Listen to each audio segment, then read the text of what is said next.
¿cómo les va? Gracias por acompañarme en un nuevo Valor de Vivir. Bueno, hoy vamos a empezar con Griselda. Ella va a hablar de la carta 0 y de la carta 13. Cuando vos entres en tema con Griselda te vas a dar cuenta que esas dos cartas son para nosotros tabú. Pero ¿por qué pasa esto? Bueno, ella te lo cuenta, nuestra tarotista Griselda. Hola, ¿cómo están? Bueno, eh, la carta 0 es la carta del loco, que puede ser en este camino, porque los arcanos mayores tienen un inicio y un final, hay un recorrido, es un camino que hace el loco con la carta 0, que va recorriendo por todos los arcanos, que serían todos los estados de nuestro ser, todos nuestros momentos de la vida, representan cada momento de nuestra vida. El loco es una carta importante porque se puede poner en el comienzo de la vida y también se puede colocar en el final, por eso no tiene número, es número 0. Además de esa carta, tenemos otra carta que es muy interesante, que es la carta número 13. Hay algo que quiero compartir con ustedes. El loco es la carta 0, no tiene número, o sea que puede estar en cualquier lugar. Y la 13 no tiene nombre, que es la muerte. ¿Qué significa? Estos arcanos nos están explicando cómo hasta el día de hoy la locura y la muerte son palabras tabúes. El loco no tiene número, no se nombra mucho, y la muerte no tiene nombre, se pone la carta 13. Están cargados por ahí de creencias, pero son buenas cartas. Estas cartas lo que tienen de interesante es que la carta del loco, que es la iniciación, que es el comienzo, que es la energía, que es el ser en su esencia, cuando se encuentra con la carta número 13, la carta número 13 tiene el poder de que este ser que tiene una energía dispersa, que a lo mejor no se encaminó como correspondía, la carta número 13 puede romper todo y hacer comenzar todo nuevamente, una nueva búsqueda, una nueva forma de vida, en lo financiero, en lo emocional, en cualquier aspecto de la vida. Son dos cartas esenciales en el camino del tarot, comenzando por el loco y terminando en la carta del mundo.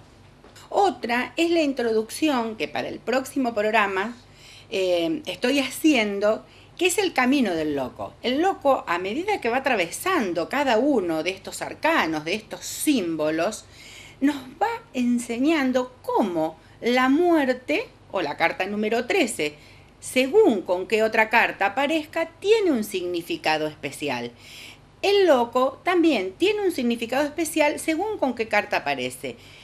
Yo hoy quiero que los conozcan y en el próximo programa vamos a hacer el camino del loco por el medio de los 22 arcanos mayores. Atiendo de lunes a viernes y sí, generalmente se hace consulta telefónica para acomodar los turnos. El valor de vivir. Dentro de todos los temas que tenemos en el valor de vivir, vamos a hablar con Nora del Lago. ¿Cuántas veces vos decís, ay, voy a escuchar música para alimentarme el espíritu? ¿No? O miro el paisaje y me alimenta el espíritu. Yo le preguntaba a ella, ¿qué es el espíritu? Nora del Lago. Y el espíritu sería así como, vamos a imaginar, mira, hay una película en internet que se llama La vida continúa. Sí. Que es de Chico Javier, que es, según Chico Javier, que analizó y demás y recibió una información para poder hacer la película esta. Y en la película se ve como un señor viene en una carreta con un caballo y en un momento la carreta se rompe, él no la puede reparar, entonces el señor se baja y va con el caballo. Entonces el señor significaría el alma que va a otra parte y el espíritu significaría el caballo con el que va y la carreta significaría el cuerpo físico. Desde que soy pequeña medito siempre. Desde que soy pequeña hablo con los ángeles. Lo que observo en la gente que pelea por cosas triviales. Mira, como te puedo contar una anécdota refiriéndome a esto. Los otros días llegó un paciente, no a otro de los profesionales que atiende ahí, con un problema de salud importante en los pulmones. Y pide un turno conmigo. Entonces lo voy a ver. No sabía que tenía el hombre. No miré su ficha, no. Entonces el señor me quiere empezar a contar toda su patología. Y le digo, no es necesario. Le digo, lo que le pasa a usted, señor, es que en una vida, no anterior a esta, pero en una vida que usted transitó, murió en un submarino. Entonces en esta vida usted grita a todos porque cree que está en un submarino. Entonces usted se asfixia, entonces usted tiene problemas con el agua de su cuerpo. Y el hombre se puso a llorar y me dice, lo que yo tengo es no sé, un tumor o algo en los pulmones. Yo si veo una película de submarino apago la televisión, no puedo soportar una película de submarino. Le digo, ¿por qué? Si usted ya conoce esto, no grite más. Si usted ahora vive en una casa, no está en un submarino. Digamos que el mismo espíritu te está... Porque vos tenés un recuerdo de esto y el recuerdo te tiene que servir para elegir mejor, no para estancarte. Pero el espíritu te está devolviendo lo que te pasó en otra vida. Para que vos trabajes en esta la dificultad. Entonces tu peor defecto pasa a ser tu mejor dificultad, tu mejor expresión. Si en el pasado hubo asfixia, hubo enojo, hubo miseria, ¿por qué la voy a traer en esta? En esta lo que tengo que traje la habilidad para que en esta no me asfixie. No es un tema de carácter, sino es un tema del espíritu que lo está demostrando. Claro, para que vos puedas hacer el cambio. Por eso es la escuela del desaprender. Es la escuela de volver a empezar, de volver a entender, del darse cuenta. ¿Y cómo trabajas vos con la gente para llegar a eso y para sanarlo? ¿De qué manera? Y porque vamos buscando, vos con qué te conectás. A cada persona con algo se conecta. Nosotros tenemos muchas fibras a la tierra de conexión y muchas fibras al cosmos. De cuál depende con qué vos te conectes, es lo que vos sos. Si vos te conectás con radio tango, no podés escuchar música pop. Claro. Entonces, si en la tierra vos te conectás con enojo, nunca conectás la armonía. Entonces tenemos que encontrar, ir llevando a la persona lentamente para que vaya comprendiendo con qué se conecta. Porque vos te conectás con enojo y te pones los lentes del enojo, te pones la ropa del enojo y todo lo ves con enojo. Entonces alguien te tocó la pava y es terrible. Entonces en Aurora, además de esto, vemos que esto terrible que vos lo ves tiene que ver con el enojo, pero también tiene que ver con lo que vos estás comiendo para que ese enojo se manifieste de esta o de otra manera. El valor de vivir. 19 de marzo se cumplen 10 años, ¿sí?, de Anam Cara. El 19 de marzo a las 19 horas ellos te invitan a participar de este gran evento, pero antes te tenés que anotar. Bueno, y volvimos a hablar, ¿sí?, con Roxy Taxone sobre lo que es Anam Cara y las distintas disciplinas que se encuentran en ese lugar. Roxy Taxone. Un amigo es entrañable, es un amigo espiritual realmente, aquel que, como siempre decimos nosotros, de alguna manera van a estar haciendo tu compañía, tu enseñanza también, tus maestros. Cuando hablamos de maestros es esto de aprender en la vida a través de ellos, ¿no? ¿Y qué se aprende en Anam Cara? Y en Anam Cara tenemos desde lo que es la columna vertebral, que es la escuela de Reiki, desde allí tenemos profesorado de yoga, tenemos numerología, feng shui, aromaterapia, numerología. También está hoy la capacitación de neuroalquimia. Tenemos después actividades diarias de yoga y tai chi también. Además tenemos los encuentros de Reiki, los primeros viernes y terceros viernes de cada mes, donde nos encontramos primero los reikistas a las 18:30 y a las 20 le damos Reiki a la comunidad para las personas que quieran venir a recibir Reiki. También estamos poniendo ahora una vez al mes un encuentro de sonidos sanadores, o sea, conciertos con cuencos y didgeridoo. Eso está una vez al mes, ¿sí? Y bueno, también eso es con contribución voluntaria, como para que todos puedan aprovechar una actividad que le haga bien. De alguna manera la evolución nos va llevando a un despertar, si se quiere, un despertar de conciencia, donde podamos entender que somos seres dotados de innumerables capacidades y que de alguna manera es Dios manifestándose en cada uno de nosotros. Lo que pasa que, bueno, de alguna manera es como que nos hemos olvidado de esa situación y hoy por hoy lo que estamos haciendo es un recordar continuo. Por ejemplo, un cuenco tiene un sonido y un sonido tiene una vibración. Esa vibración corresponde también a una vibración natural que tiene cada uno de nuestros chakras. Entonces, cuando esa vibración, por ejemplo, un cuenco que está de alguna manera afinado en la nota mi, por ejemplo, la nota mi tiene correlación íntima con lo que es el chakra del plexo solar. Entonces, lo que estamos armonizando a través de este sonido es el chakra del plexo solar, si bien armoniza todo el ser, pero puntualmente tiene una significación importante en este chakra, en el chakra del plexo, que tiene que ver mucho con el estado de nuestra autoestima, cómo nos estamos colocando en el mundo, qué pensamos nosotros que somos realmente, y tiene que ver también con esto de cómo nos relacionamos con el entorno. ¡Qué maravilla! Bueno, eso y tantas disciplinas muchísimas cosas más que pueden ir a ver allí en Anamkara, así que bueno. ¿Y a partir de qué hora? ¿Cómo es? Y nosotros estamos por lo general de lunes a viernes de 17:30 a 21 horas, ahí en calle 3 de febrero, 277, y de hecho, bueno, estamos ya invitando al aniversario, que vamos a hacer un festejo el 19 de marzo a las 19 horas, libre y gratuito, pero la única condición es que se anoten. Ah, perfecto. Porque si no tenemos que tener una idea. Y hay que tirar la casa por la ventana. Exacto. 10 años, no es fácil. Bueno, gracias. Gracias a vos. El valor de vivir. Temón que tratamos con Alejandra Estamateas sobre la madre que compite con la hija. A lo mejor te pasó a vos, o a tu familia, o dentro de tu familia. ¿Por qué suceden estas cosas? ¿Por qué competimos con algo que es nuestro, que es nuestros hijos, nuestras hijas? ¿Sí? ¿Qué le pasa a esa madre que compite con su hija?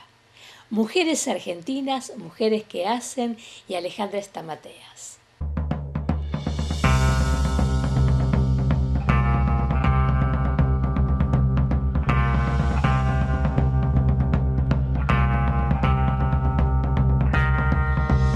Viste que antes me preguntaba sobre las madres que compiten con las hijas. Sí. Son mujeres que han quedado estancadas en una etapa, que no han vivido una etapa de su vida y la quieren vivir ahora. Es como el cuento de Blancanieves. Estaba la madrastra mirándose al espejo y de pronto ve una adolescente atrás y dice, esa era yo antes. Pero lo que veo en el espejo no es así, entonces le pregunta al espejo.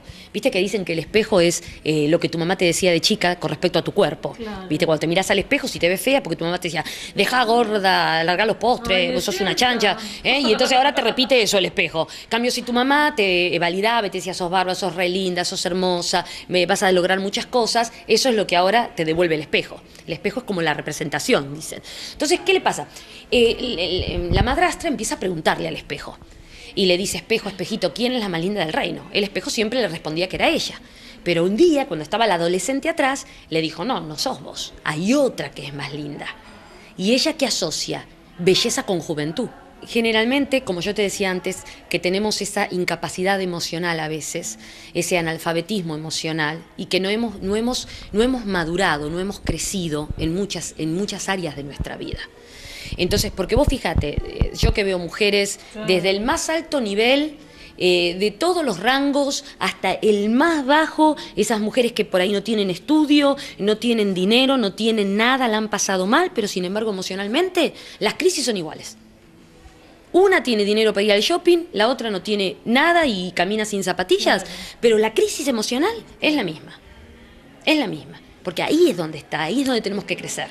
Ahí es donde tenemos que... Ahora, siempre estuvieron estas crisis, lo que pasa que antes no se sabían. Claro, se tapaba.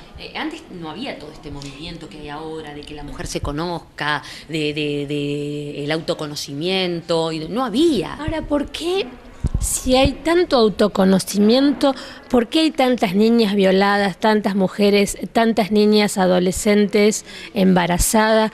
¿Por qué hay tanta corrupción, tanto dolor en un pueblo? ¿Sí? Porque emocionalmente hay un pueblo carente, herido y, rendido. Yo creo que es por la maldad humana. ¿Vos sabés que hay gente mala? Bueno, es difícil pero nos decirlo, gobiernan. pero vos sabés que no está tanto en pero hay gente. La crisis no la provocas ni vos ni yo, la crisis la provocan. Y dentro de las crisis, Provocamos pequeñas crisis todos los pero días. las crisis después emocionales afectan. Sí, Todo el mundo está tomando Rivotril desde el 2001 y la locura que hay. Lógico. Suicidios, drogadicción, ¿lo provocaste vos eso? ¿Lo provoqué yo?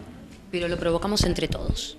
No, yo no quise que los chicos se Claro, droguen. pero cuando yo me tengo que hacer cargo en un momento también de cómo estoy viviendo socialmente. Mira, viste Pero que hay es una trampa viste que hay una frase grandísima. que dice que ¿qué mundo le vamos a dejar a nuestros hijos?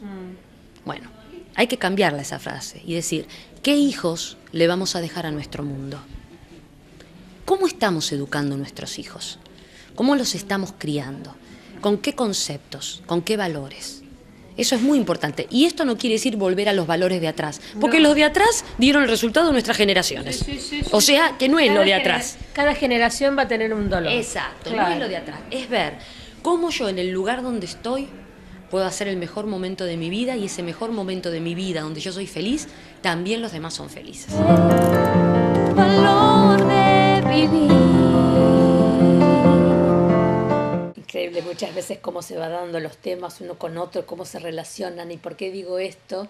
Bueno, memoria celular, Adriana Torres habla del ADN y cómo se constituye el ADN, que también, bueno, es parte de la madre y el padre, ¿no?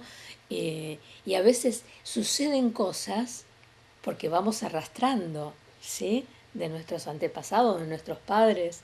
Bueno, ella te lo cuenta, memoria celular, Adriana Torres y el ADN.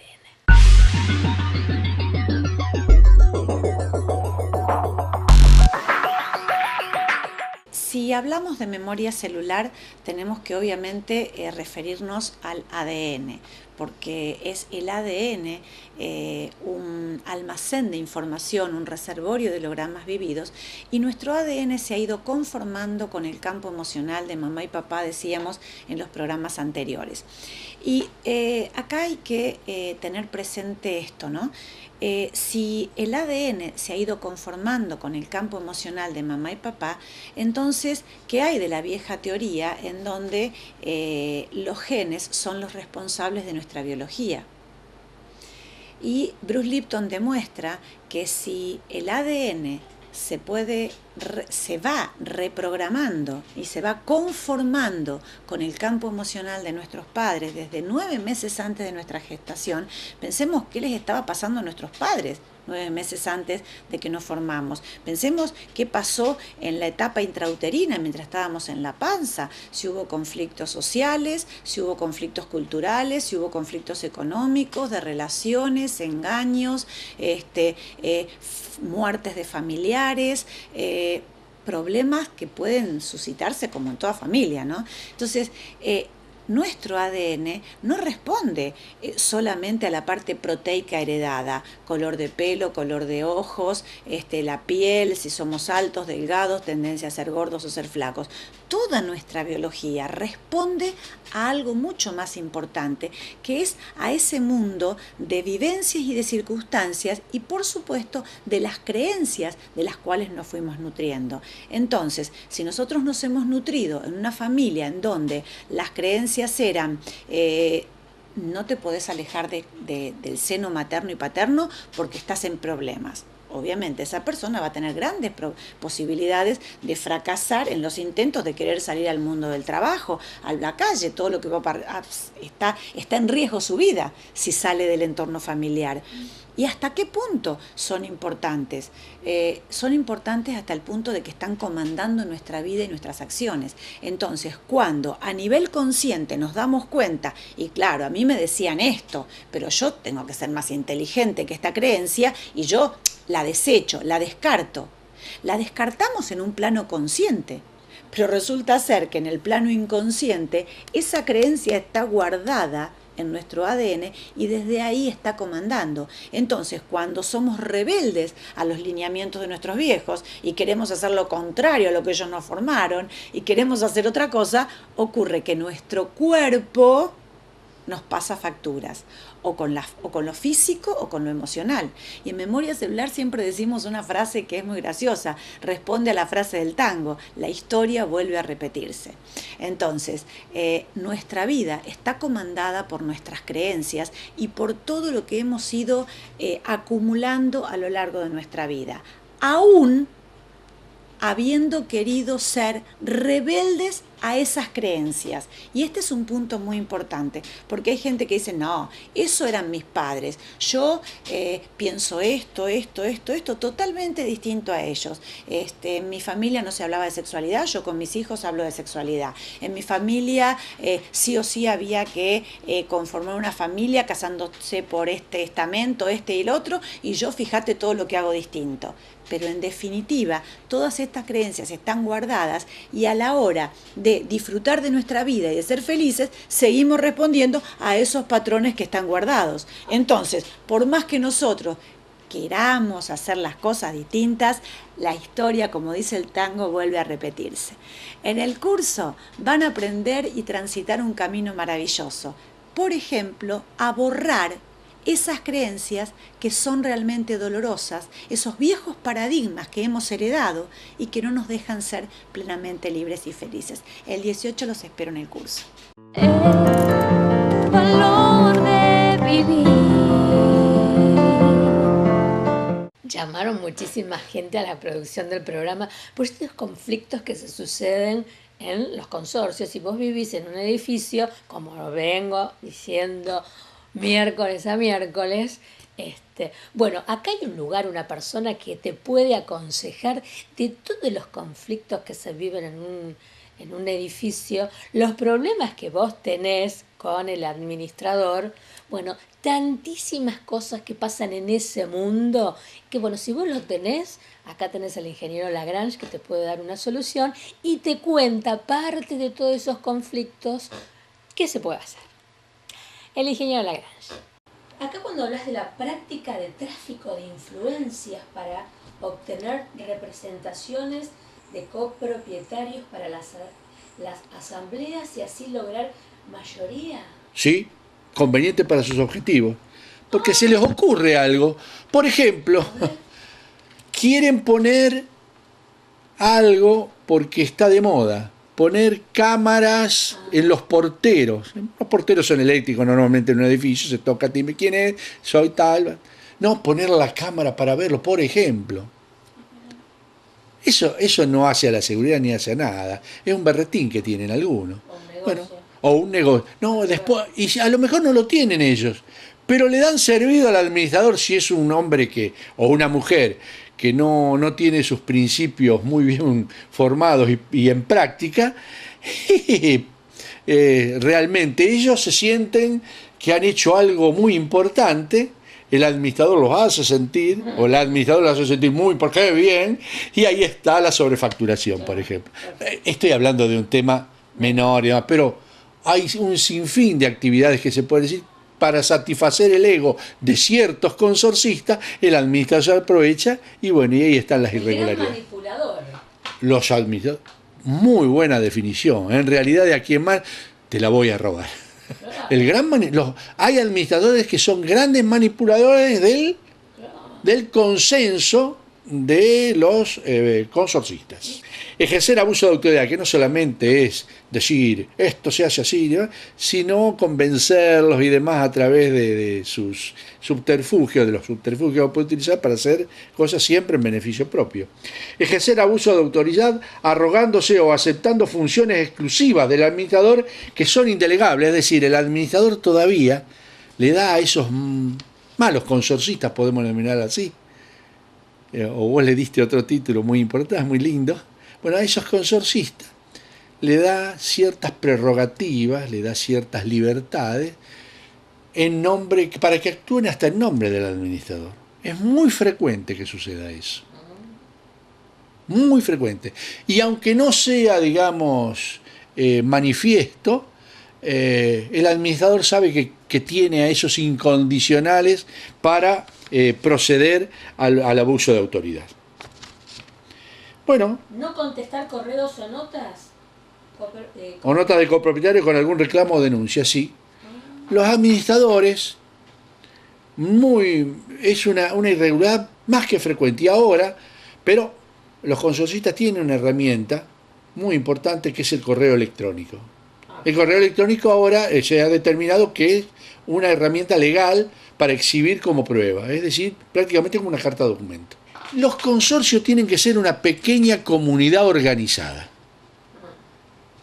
Y cuando hablo de comunidad organizada, todos saben de qué estoy hablando.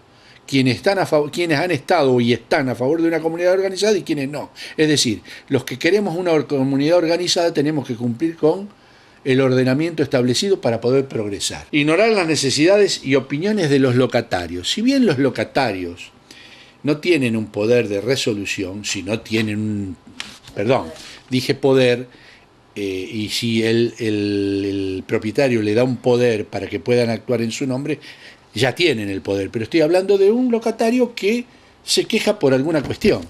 Las unidades de un edificio se diferencian por variadas razones, como por ejemplo, ser del frente, medio o contrafrente, porque hay edificios que tienen hasta 3, 4 cuerpos más, ¿no es cierto? ¿Cuál es la diferencia de vivir en uno y en otro? Por cantidad de ambientes, si vos me permitiste. No, está bien, la pregunta esa es perfecta. ¿Qué se diferencian? En realidad no se deben diferenciar. Muchas veces pagan, digamos, los porcentajes de expensas, a veces están en el reglamento de copropiedad, a veces las diferencian en el pago de las expensas. Porque a veces también tienen menos superficie los de la parte trasera que los de la parte delantera, a veces, entonces pagan más expensas quien tiene más superficie cubierta, obviamente. El valor de vivir.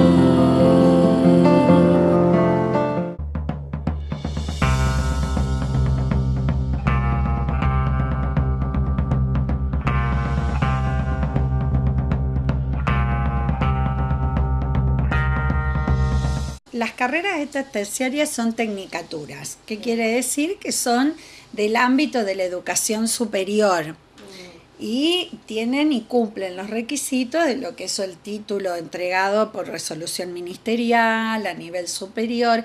La provincia de Santa Fe todavía no tiene estas carreras porque en realidad son muy nuevas, llevan 1 año, 2 años como aceptadas.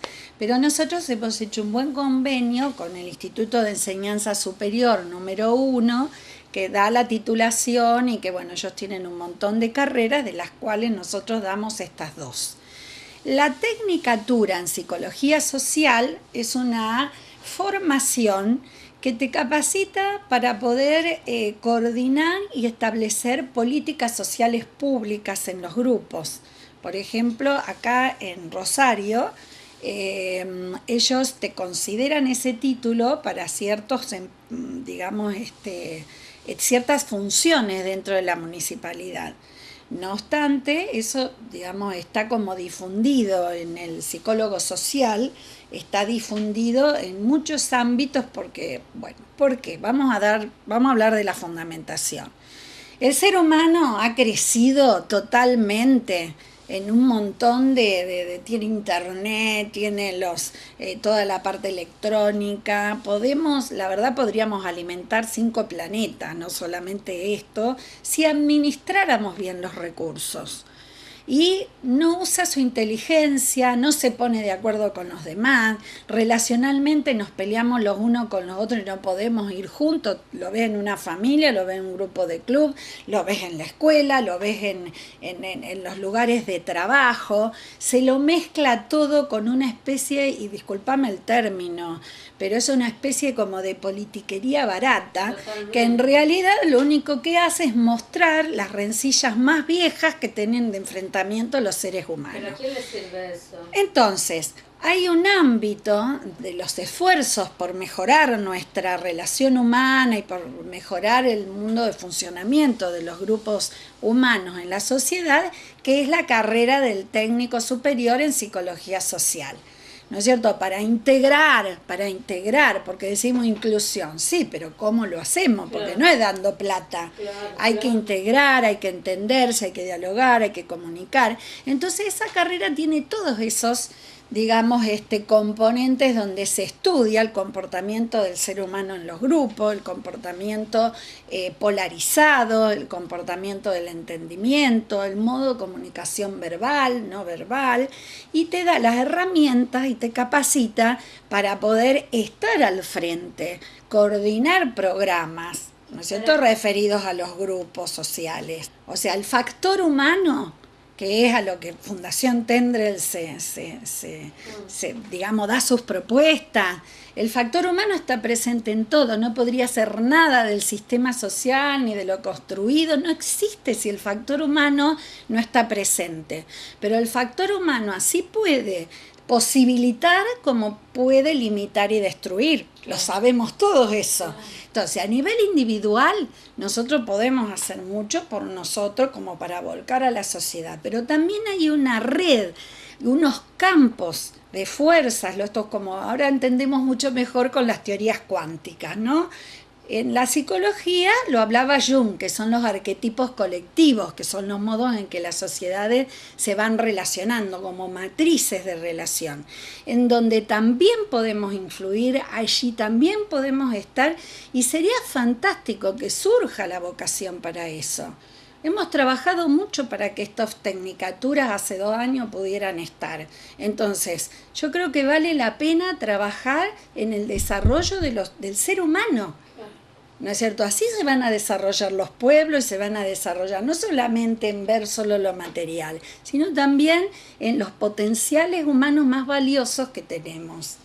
Así que están invitados en Fundación Tendrel, lo pueden encontrar en Google, lo pueden googlear, pueden encontrarlo, nos encuentran en la calle San Luis, 1551, y esta carrera que estoy comentando de operador psicosocial, que es una carrera terciaria de educación superior, es semipresencial, o sea que podés acordar con nosotros cómo cursarla, ¿no es cierto? Y la adecuamos, la parte experiencial, vivencial, o sea, la parte práctica, la adecuamos para que sea posible, no solo para la gente de Rosario, porque si no tiene que concurrir todos los días, o sea que no hace falta, te decimos cómo concurrir, o si sos de los alrededores, cómo adherirte al programa semipresencial.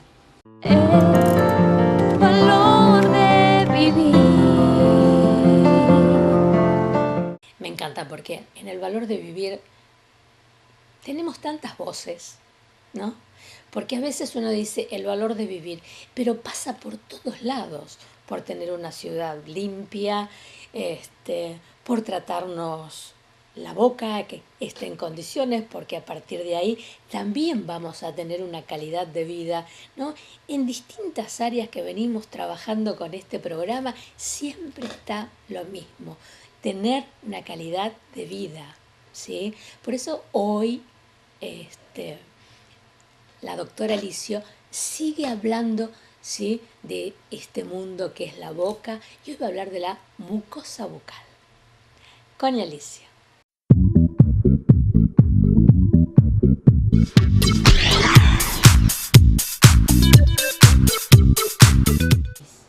La mucosa de la boca, lengua, mejillas, encías, garganta, todo lo que recubre las caras internas de la boca es mucosa bucal.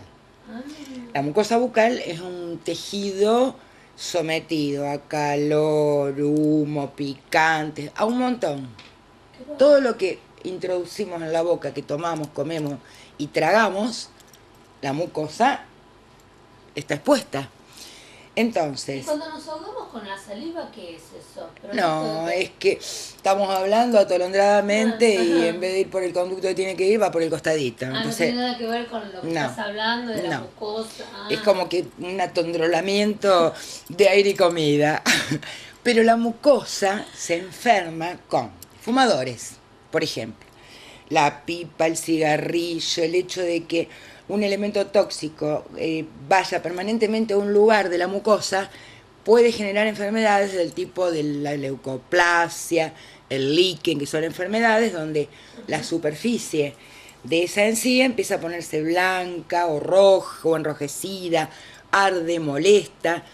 Si ese tipo de enfermedades no son tratadas o la persona no va a hacer un control, puede derivar en un grado 3, 4 y llegar a cancerizarse, como en muchos casos.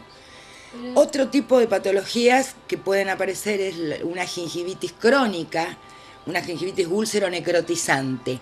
Cuando en épocas de mucho estrés no limpiamos bien la boca o estamos con las defensas bajas, como vos decías, proliferan determinadas bacterias que no son las que habitualmente tenemos en la boca.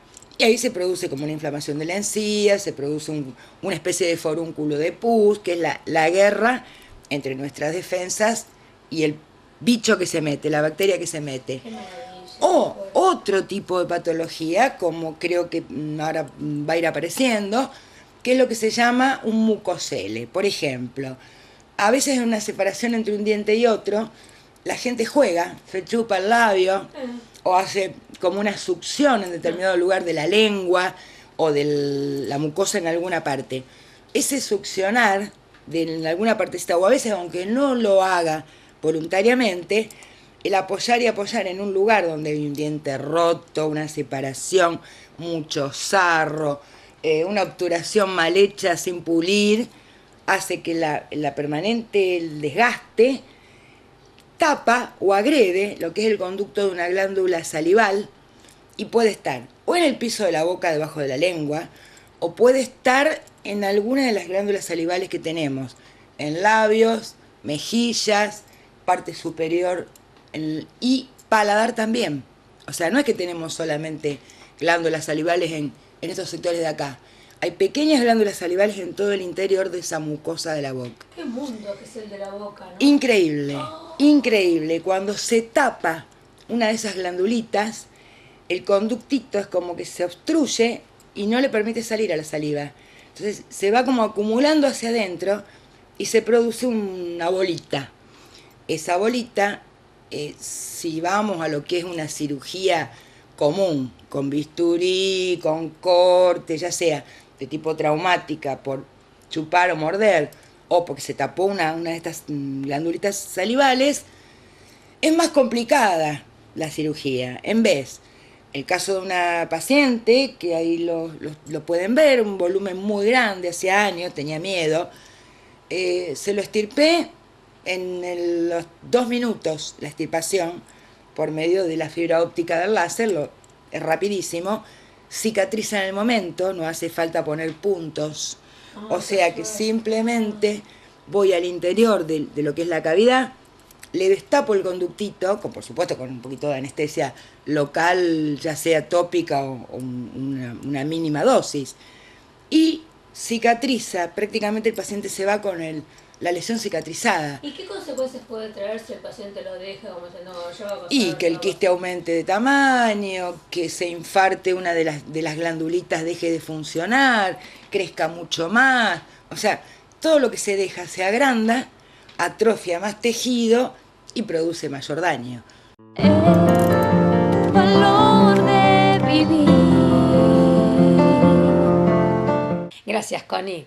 Y a veces nos duele, no sé, el estómago, tenemos conflictos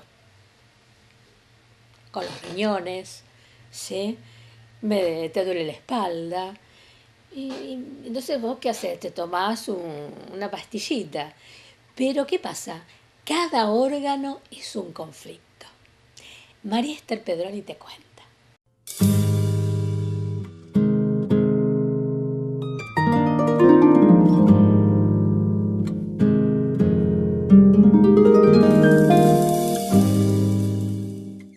Bueno, siempre decimos que el pensamiento y el sentimiento lesiona un órgano, que tiene relación directa.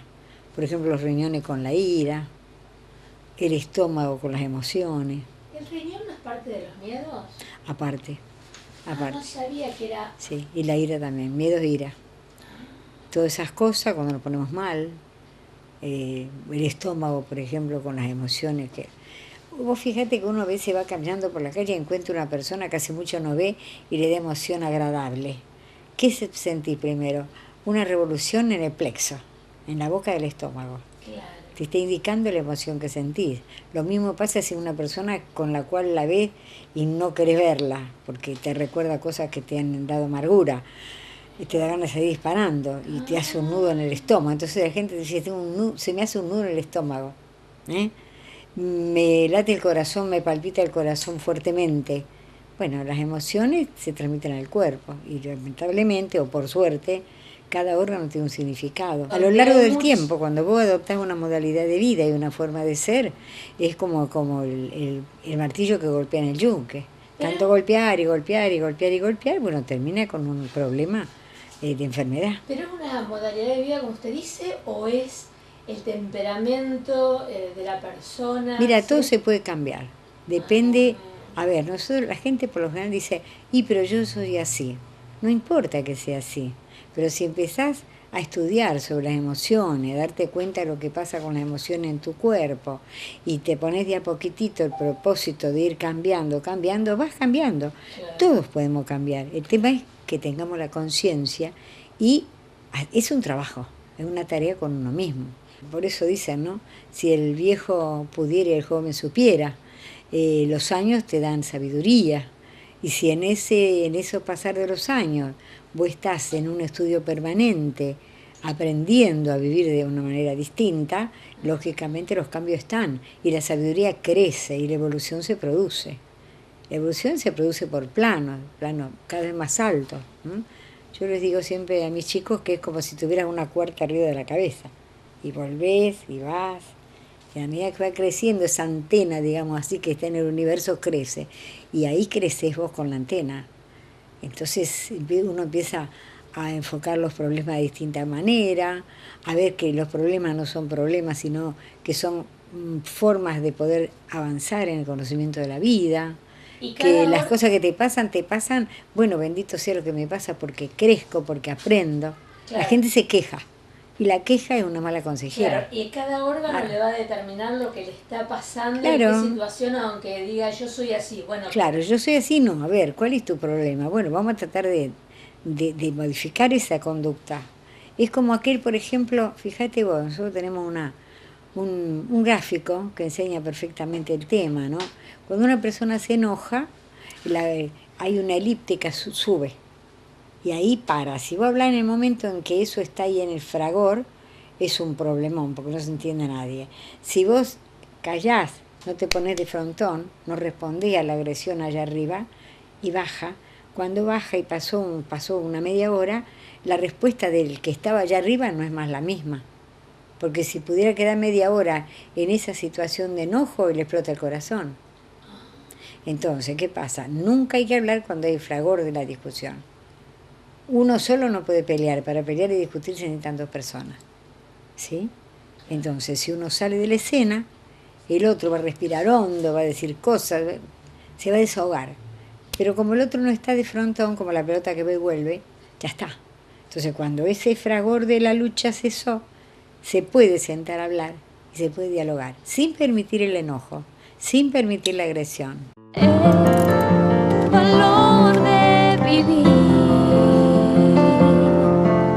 Tengo el placer de presentarlo es un gusto tenerlo al ex rector de la universidad, Darío Mayorana. Él es una persona que está muy vinculado con Francisco. Bueno, y a mí me encantó tenerlo porque empezamos a recorrer la vida de Francisco de Bergoglio y hoy Francisco. ¿Cómo fue esa vida de ese hombre? Sí, que a veces parco. Y yo otra cosa que le preguntaba a Darío era, ¿qué pasaba con ese hombre tan tosco, de esa mirada tan dura, a este papa tan alegre, sí, con tanta vida y tanto amor que le da al mundo? Porque al mundo le falta amor y uno lo ve en las fotos, ¿sí? Estamos todos conectados, pero la falta de amor que hay en el mundo se nota cuando Francisco va transitando el mundo.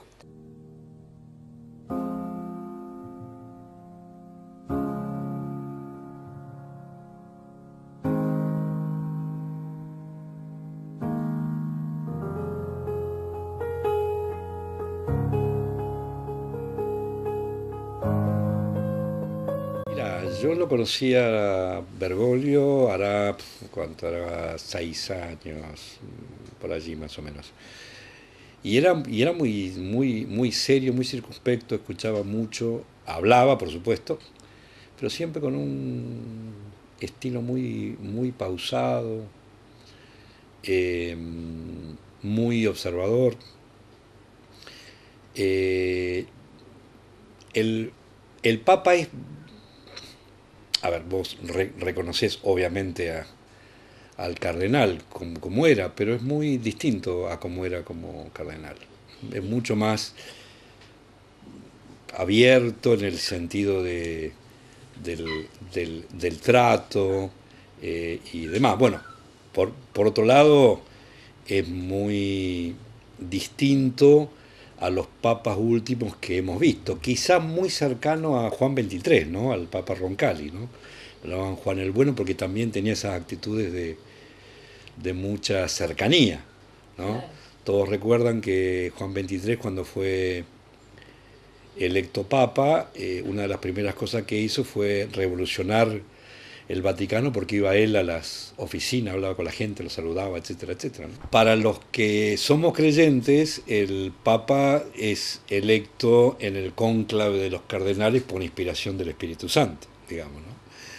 Si uno lo quiere tomar desde un punto de vista sociológico, histórico y demás, el Colegio de Cardenales es un cuerpo que tiene un número limitado de miembros que se conocen muy bien. Lo que queda muy claro es que los cardenales sabían muy bien a quién estaban eligiendo. De hecho, previo al cónclave hay toda una serie de misas y de homilías que predican, los cardenales, y retiros, en el cual se va hablando de la situación del mundo, de la iglesia, etc. Ha quedado muy claro que en esta elección hubo una intención de nombrar un cardenal como papa, ¿no? Que fuera uno de los cardenales residenciales, es decir, que fuera obispo de una diócesis, que tuviera mucho contacto con los fieles, con la realidad política y social también, y que no estuviera ligado a la curia romana. Esto es claro porque de hecho el mismo Francisco, cuando sale al balcón por primera vez, plantea como una especie de principio y programa de lo que va a ser su pontificado. Él dice claramente: mis hermanos obispos tuvieron que elegir al obispo de Roma, mis hermanos cardenales tuvieron que elegir al obispo de Roma y lo fueron a buscar a la fin del mundo, es decir, al fin del mundo.